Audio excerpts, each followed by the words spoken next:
So, ito na, violet siya. Yung iba dilaw. Ito violet.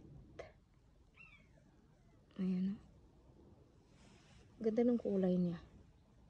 Tapos ito, ginagawa nila tong, ito, may nakita ko sa China, na di ba yung parang dito na puti-puti, tapos ginagawa nilang lipstick.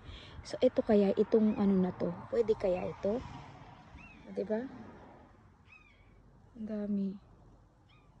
Ano, tsura niya, ang ganda. Parang ano, try ko nga to, hindi kaya ako malason. Dami-dami dito, ang dami-dami pati sa baba. So, tignan niyo guys, dito walang kumukuha kahit hinog na siya. Free lang siya.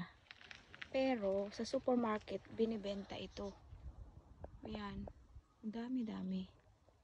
Pero hindi pa siya hinog. Pag hinog na siya, itong violet na to ay nagiging dilaw na rin siya. So, tignan niyo guys, ang dami. Tapos, di ba sa South Africa, sa Africa, kinakain nila tong pinaprito nila, tinatanggalan nila ng tinik-tinik. Kahit sa Thailand or sa Asia, ano ba yun? Basta ito, tinatanggalan nila ng tinik, di ba? So, kinakain nila, pinaprito o di kaya iniihaw. Pero, tignan nyo to, ang dami. Ayan, o, di ba? Pero, matinik siya. Ay, yung kamay ko. So, tignan nyo. Parang hinog na siya. Ay, hinog na ata siya. Kunin ko nga to. Parang hinog na siya. Hinog na siya kasi malambot. Ayan o. Tignan ko, buksan ko yung kuko ko. Sira na. Bubuksan ko at titignan ko. Pero, tanggalan ko muna ng tinik guys. Itakat muna natin ang video kasi hinog na siya ata eh. Ayan o. Hinog na siya. Diba? Kasi malambot pala. Ayan o.